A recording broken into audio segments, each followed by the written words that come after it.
bonsoir à tous. À la une de ce journal, des établissements scolaires publics sont-ils impuissants devant la montée de l'insécurité et la délinquance juvénile décriée sur les campus scolaires des lycées au Cameroun après le meurtre d'un jeune enseignant et une série d'interpellations des élèves en possession d'armes blanches?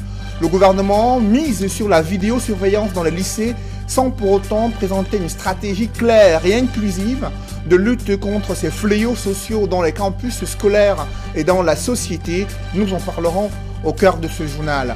La stratégie sécuritaire dans les régions du nord-ouest et sud-ouest, mise en évaluation par le chef d'état-major des armées. Après le passage de René-Claude Meka, la situation est loin de s'améliorer, notamment dans certains départements du sud-ouest, là où les populations déplacées internes ont fui les théâtres des affrontements entre l'armée camerounaise et les groupes séparatistes, redoutant une montée de la violence meurtrière à l'approche de la campagne électorale. Et nous ferons le point dans ce journal sur les dernières décisions de la Chambre administrative de la Cour suprême qui a débouté le RDPC à Douala 1er, donnant raison au SDF dont la liste au municipal a été réhabilitée. Nous en parlerons dans le chapitre politique de ce journal.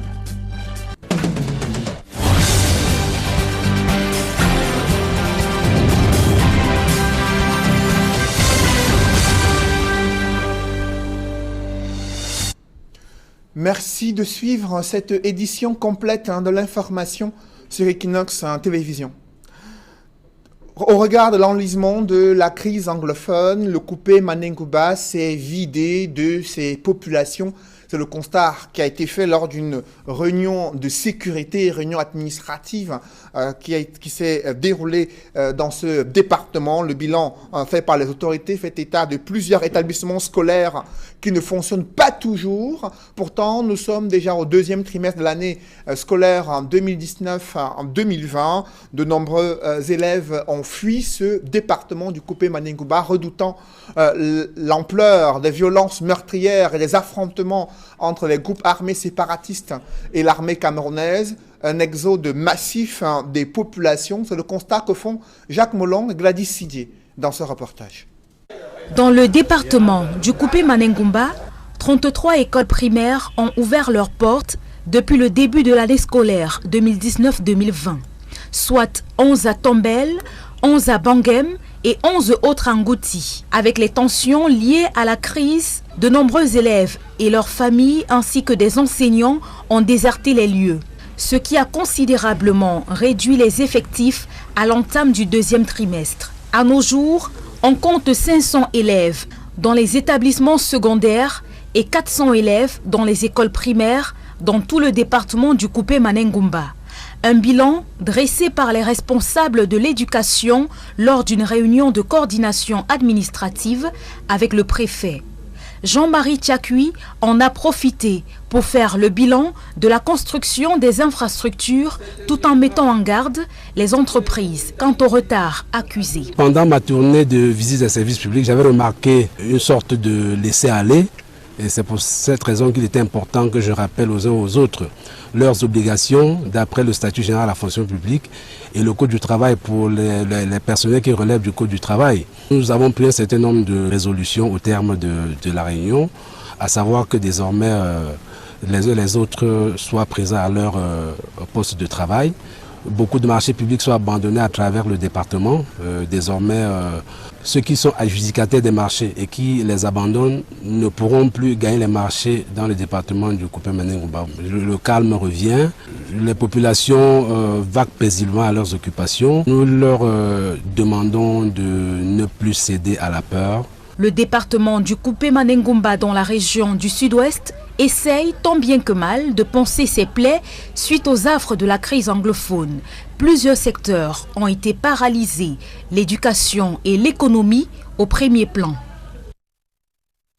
La situation sécuritaire dans ces deux régions du nord-ouest et sud-ouest préoccupe le haut commandement de l'armée. Le chef d'état-major des armées s'est rendu dans cette région du sud-ouest afin d'évaluer le dispositif sécuritaire qui a été renforcé dans la perspective de l'organisation des élections législatives et municipales sur le théâtre de la crise anglophone.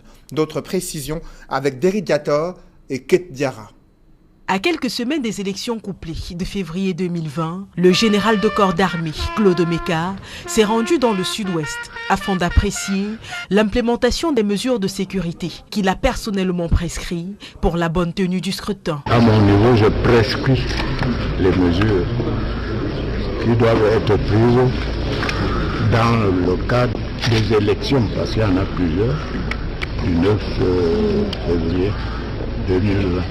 Le but donc de mon déplacement était de venir voir si les mesures prescrites sont effectives. Après une séance de travail avec ses collaborateurs du 21e bataillon d'infanterie motorisée, le chef d'état-major de l'armée s'est exprimé sur sa satisfaction. Je suis satisfait des exposés qui m'ont été présentés. Et je crois que tout le monde est prêt. Il faut dire que depuis le début de l'année 2020, on a enregistré dans le Nozo des échanges entre forces armées et séparatistes. Des civils sont tués et des maisons incendiées, alors que les politiciens émettent un doute sur la tenue des élections dans cette partie du pays. Le général Claude Meka, lui, rassure. Et parlons à présent de ce fameux code de la décentralisation. Après une vague de critiques, le gouvernement estime que les acteurs politiques sont de mauvaise foi, refutant et balayant d'un revers de la main les critiques sur le manque de substance et le peu de pouvoir octroyé aux collectivités territoriales décentralisées. Lors d'un point de presse qui s'est tenu à Yaoundé, le ministre de la décentralisation et le porte-parole du gouvernement ont magnifié les nouvelles dispositions contenues dans ce code des collectivités territoriales décentralisées, insistant sur le statut particulier réservé pour les régions du nord-ouest et du sud-ouest. Explication avec Guy Zogo.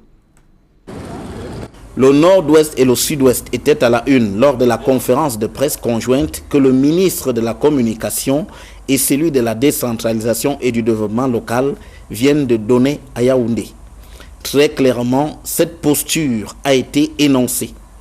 Et à la nécessaire prise en compte des questions urgentes enregistrées depuis le déclenchement de la situation de crise dans les régions du nord-ouest et du sud-ouest, le président de la République s'est personnellement investi pour apporter des solutions idoines susceptibles de garantir le bonheur dans l'ensemble du pays et surtout de permettre le retour à la vie normale dans les deux régions en crise.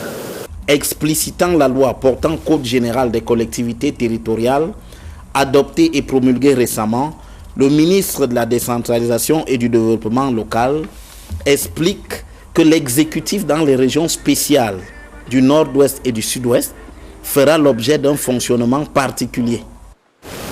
L'exécutif est collégial. Lorsque vous évoquez l'exécutif dans ces deux régions, vous évoquez un bureau qui comprend un président, émanation de la Chambre et délégué des départements, et un vice-président, émanation de la Chambre des chefs, la House of Chiefs. Dans ce dispositif, la prééminence reviendra au chef traditionnel dans la prise des décisions, alors que s'agissant du législatif, des singularités sont aussi observées dans sa composition. L'organe délibérant, qui ailleurs est constitué d'une seule chambre, a constitué la House of Representatives et la House of Chiefs. Les délégués représentant les départements forment une chambre, ils sont 70, et les délégués représentant la chefferie traditionnelle, ils sont au nombre de 20, forment une chambre. Hors du nord-ouest et du sud-ouest, sur l'ensemble du territoire national, les élus locaux auront désormais l'obligation de résider dans leur collectivité. Il s'agit de faire en sorte que ceux qui ont choisi d'exercer une fonction au sein de l'exécutif en qualité de maire ou en qualité de président du conseil régional résident effectivement dans la région pour garantir qu'ils vont travailler. Reste la question des finances. Pour mettre en branle tout ce dispositif, le gouvernement n'a rien prévu pour cette année. Très clairement, le budget de 2020 n'a pas prévu que les 15% s'appliquent, mais l'État a les moyens de rendre disponibles les ressources qu'il faut pour permettre aux communes de fonctionner éventuellement pour la mise en place des régions. Il faudra donc attendre au moins jusqu'en 2021 pour espérer la mise en route définitive de la décentralisation au Cameroun. L'adoption du Code général des collectivités territoriales décentralisées est loin de satisfaire la société civile et plaide pour une meilleure régionalisation et la mise en place d'un cadre multi-acteurs où l'objectif est de contrôler et évaluer l'action des pouvoirs publics engagés dans l'atteinte des objectifs pour le développement, les ODD qui sont loin d'être respectés et concrétisés au Cameroun. D'autres détails avec Élisée Bokba et Ike Cyril. La loi portant Code général des collectivités territoriales décentralisées vient d'être adoptée par le Parlement. Mais la société civile continue de faire pression sur le gouvernement afin que les régions soient mises sur pied assez rapidement pour booster le développement du Cameroun. La réalisation est très importante. Nous avons une présentation aujourd'hui sur le rôle que peut jouer la société civile dans le cadre du Code général des CTD. Et cette régionalisation, localisation des ODD est importante. Nous allons nous assurer que les OSC jouent leur rôle dans la mise en œuvre des ODD au niveau local. Il est question de faciliter l'atteinte des objectifs de développement durable par le Cameroun. Préoccupés par le sujet, les organisations de la société civile sur les ODD attendent des pouvoirs publics la constitution des groupes thématiques afin d'éviter une dispersion des énergies. Première priorité, c'est de constituer des groupes thématiques et que ces groupes thématiques-là puissent, n'est-ce pas, s'engager avec les ministères et d'autres acteurs thématiques, par exemple le groupe sur l'éducation, le groupe sur la santé, le groupe sur la paix, la sécurité et les institutions, etc. Réunis à Yaoundé, dans le cadre d'un atelier de validation du plan d'action 2020, le Forum des organisations de la société civile sur les objectifs de développement durable entend œuvrer à la mise sur pied d'un cadre multi-acteurs au sein duquel il sera plus facile de plaider auprès du gouvernement pour l'atteinte des ODD. La mise sur pied d'un cadre multi-acteurs pour la mise en œuvre, le suivi, l'examen et la redevabilité des ODD. Donc ça c'est l'un des engagements du gouvernement sur lesquels nous attendons que ce cadre multi-acteurs soit mis en place. Échanges et partage d'expériences ont meublé la session de planification des activités 2020 du Forum des organisations de la société civile sur les objectifs de développement durable au Cameroun, avec en toile de fond l'atteinte de l'agenda 2030. Et dans ce chapitre politique, parlons de ce contentieux préélectoral à la Chambre administrative de la Cour suprême. À une semaine de l'ouverture de la campagne électorale, le SDF annonce que sa liste a été réhabilitée pour les municipales à Douala 1er. La Chambre administrative de la Cour suprême casse ainsi la décision de justice qui disqualifiait cette liste, décision prise en première instance à Douala. Une autre liste SDF a été réhabilitée à Batibo selon le SDF. Et selon les nouvelles qui nous parviennent, Cabral Libye annonce sur les réseaux sociaux que le PCRN ira aux élections municipales à Kong-Yambeta, commune située dans le Mbam et Inubu. Ce sont les dernières nouvelles qui nous parviennent de la Chambre administrative de la Cour suprême où se déroule encore le contentieux préélectoral à quelques jours de l'ouverture de la campagne électorale pour les élections législatives et municipales. Je vous le disais en titre, après le meurtre d'un jeune enseignant au lycée classique de Colbison et la multiplication des interpellations des élèves en possession d'armes blanches, comment lutter contre l'insécurité en milieu scolaire? Le ministre de l'Enseignement secondaire compte instaurer la vidéosurveillance dans les lycées. Nalova Lyanga l'a fait savoir ce jour à Douala, au chef d'établissement scolaire public. Pour autant, les établissements continuent d'enregistrer des élèves qui viennent en classe avec des armes blanches. Cas illustratif au lycée d'Aquanor à Douala. Cela va-t-il résoudre le problème de l'insécurité et la délinquance juvénile en milieu scolaire? Élément de réponse avec nos reporters Dallas Tana et Sylvestre Hippolyte Zangaou. Que se passe-t-il dans l'esprit de ces élèves en ce début d'année 2020? Malgré l'onde de choc suscitée par les atrocités commises par certains d'entre eux ces derniers jours, il y en a qui semblent bien décidés à rester dans le gangstérisme. La preuve, ce jeudi matin, un poignard d'une longueur impressionnante a été trouvé dans le sac d'un élève de la classe de 3e lors d'une fouille au portail du lycée d'Aquanor à Douala. En visite de travail dans la capitale économique, Le ministre des Enseignements secondaires y a effectué une descente. En l'absence du chef d'établissement permissionnaire, elle a exprimé fermement à ses collaborateurs sa désapprobation de voir les élèves vagabonder aux heures de cours. Des élèves agresseurs à qui la faute, c'est un échec de la société dans son ensemble, affirme Nalova Lyonga. Cependant, la ministre des Enseignements secondaires déplore l'échec des parents.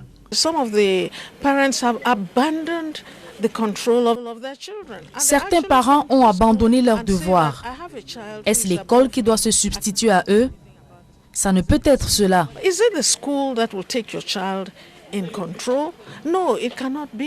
Que fait le MINESEC pour lutter contre l'insécurité en milieu scolaire? Nalova Lyonga fait le pari de la vidéosurveillance. And the problem of security, the first thing is that there must be surveillance cameras. J'ai instruit la vidéosurveillance au sein des établissements scolaires. Cela va contribuer à lutter contre l'insécurité dans ce milieu. Pour les enseignants qui se plaignent de ne pas être à mesure de surveiller plusieurs élèves, cela va les aider. The surveillance cameras will help them to find out what the students are doing. Un élève tué par son camarade, un enseignant tué par son élève. Quand la saignée s'arrêtera-t-elle? Sans doute à la société dans son ensemble d'y apporter des réponses. Encore un mouvement d'humeur des artistes musiciens à Yaoundé. Ils ont investi la commission de contrôle des organismes de gestion collective des droits d'auteur, dénonçant des tracasseries administratives qui plombent le processus d'assainissement initié par le gouvernement, ce qui les empêche de jouir de leurs droits d'auteur, les condamnant ainsi à mourir dans la misère. Emmanuel Diop et Marcelin Gansop. Non loin de la délégation générale à la sûreté nationale, la commission de contrôle des organismes de gestion collective offre un spectacle désolant. Les pancartes brandies ça et là en disent long sur la colère qui anime les manifestants. Des artistes, membres de plusieurs syndicats, exigent pas moins que le départ du président de la dite commission. Parce que dernièrement, nous avons passé d'abord les rentrées scolaires nulles, les fêtes nulles, et l'autre jour, on nous a quand même dit qu'on vous essuie les larmes parce que voilà 25 000 francs. J'ai dit après un an, une répartition illégale, en violation des tests, parce que une corporation qui peut prendre 5% et se retrouver à avoir 50%. Et avec la complicité, bien évidemment, du président du contrôle, qui en réalité supposait connaître, maîtriser le droit. D'après ces artistes, le président de la commission de contrôle est la cause de leur malheur. Ils interpellent à ce sujet le premier des Camerounais. Que l'assainissement qu'il a demandé pour le droit d'auteur, il y a certaines personnes qui viennent pour faire ce qu'ils veulent, qui ne vont pas à l'encontre de ce qu'il a demandé. Depuis 2 ans, il ne fait que la manipulation partout de gauche à droite. Le contrôle que lui a envoyé, il n'a jamais fait le contrôle dans une société de droit d'auteur pour dire que voilà. Il y a les détournements. Le ministre lui a donné le feu vert pour prendre les mesures nécessaires à l'encontre du directeur général de la société qui a fait détourner le compte. Jusqu'à aujourd'hui, il continue à co-signer avec ce monsieur jusqu'au niveau de la banque. Des accusations que nous n'avons pas pu vérifier auprès du principal concerné, absent lors de notre passage. La large majorité absolue des artistes sont d'accord, nous ont donné le OK de venir faire entendre nos voix parce que nous avons écrit au ministre, nous avons écrit à la présidente de la République, nous avons écrit au Premier ministre, nous avons écrit à tous les services compétents. Voici plusieurs années que ça va mal dans la grande famille des artistes musiciens. L'assainissement souhaité peine à produire les résultats escomptés, pendant que les créateurs des œuvres de l'esprit meurent à petit feu, pauvres victimes des batailles rangées dans la gestion du droit d'auteur. Pourquoi on nous endort avec des soucis? Pourquoi ils veulent à tout prix qu'on meure de soucis?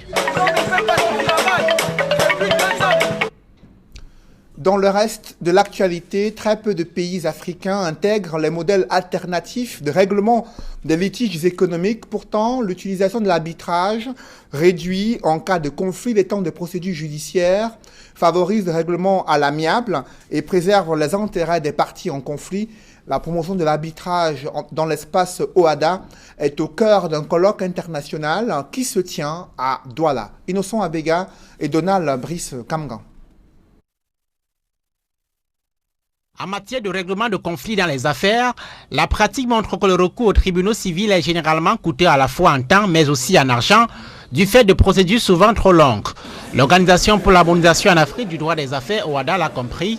Ces récentes réformes de 2017 et 2018 intègrent l'arbitrage et la médiation comme moyen privilégié des résolutions des litiges dans les investissements. Dans le milieu des affaires, l'arbitrage et la médiation sont perçus comme étant rapides, souples, préservant la confidentialité et préservant les futures relations d'affaires entre les gens des milieux d'affaires. 15 jours, c'est le délai de référence pour qu'une instance d'arbitrage rende sa décision dans le cadre d'une procédure.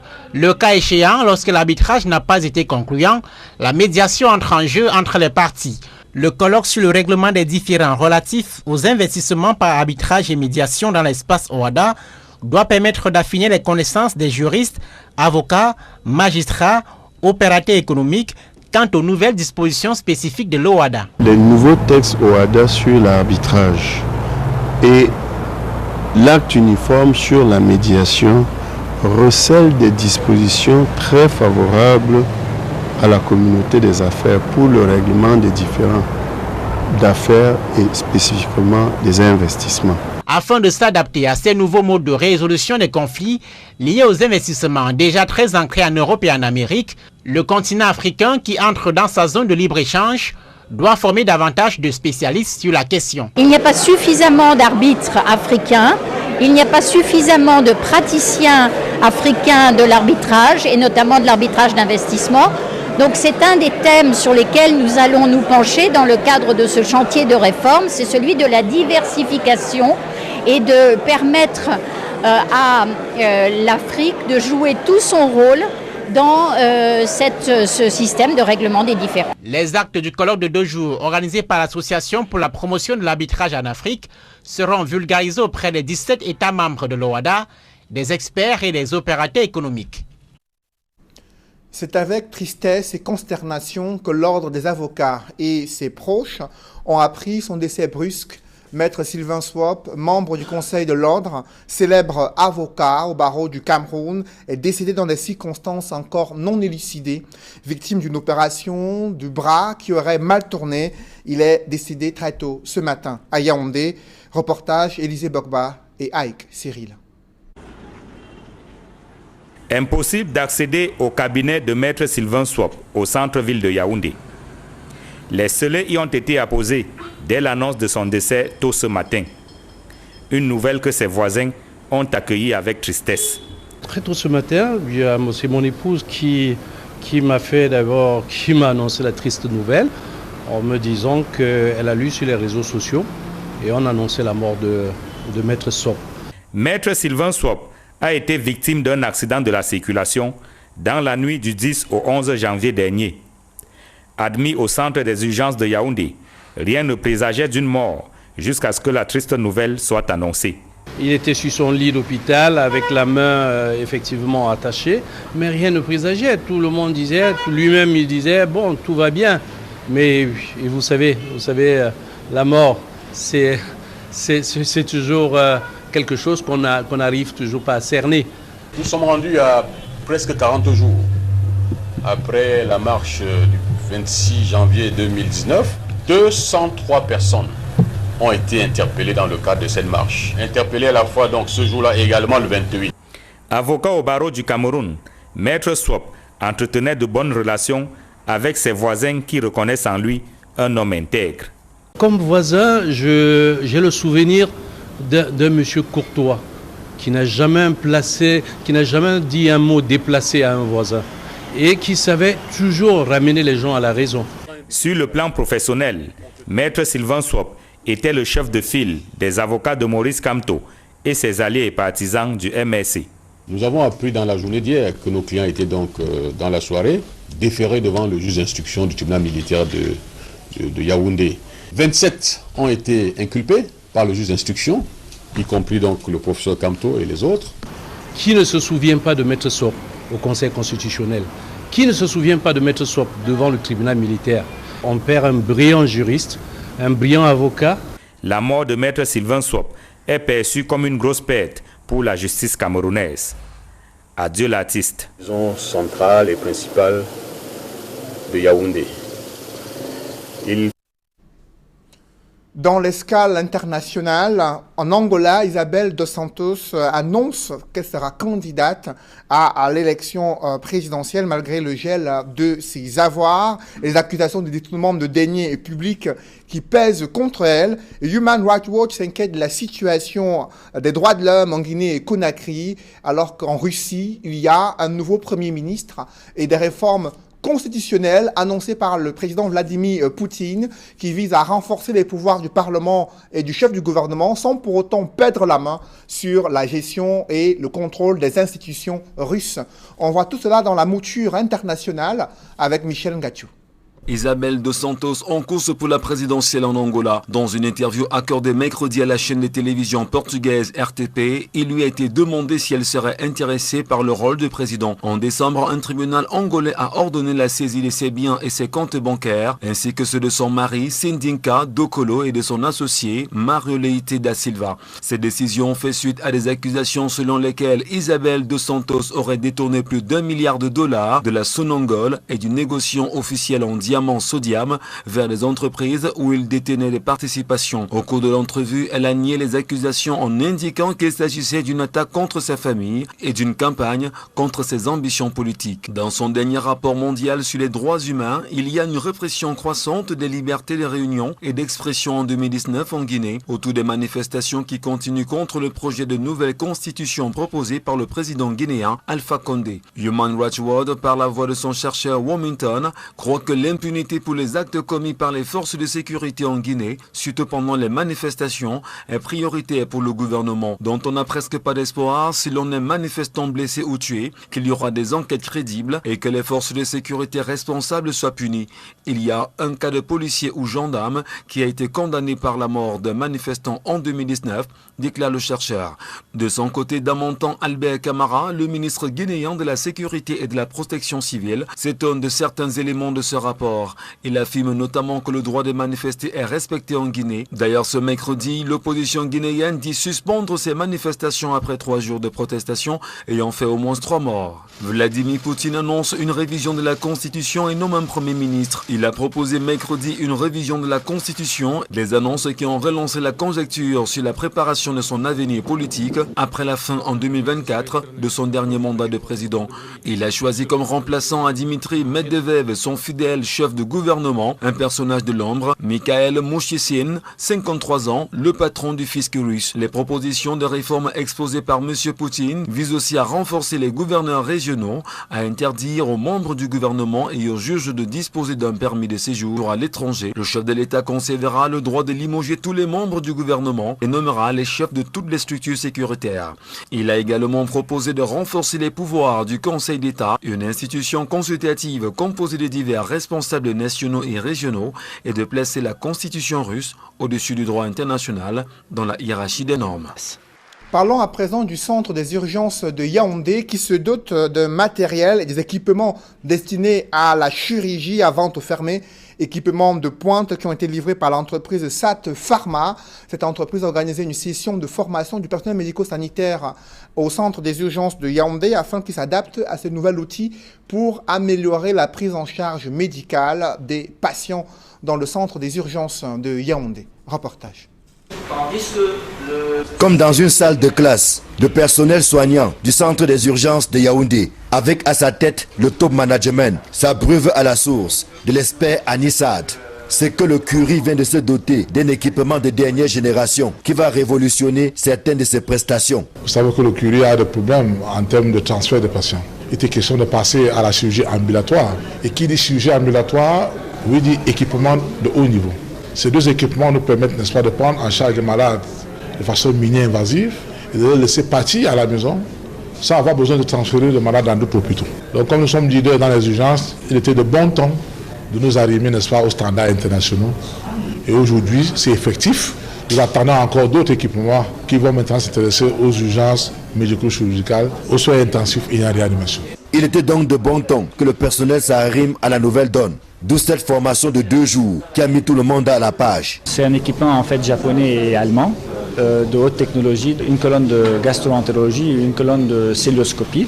de chirurgie viscérale. Ce n'a pas été difficile de leur faire part des adaptations à faire pour ce type d'instruments. C'est des instruments qui sont très très fragiles. Il faut bien les désinfecter d'une façon très précise en fait. Je pense qu'ils ont vraiment acquis la technique de comment faire.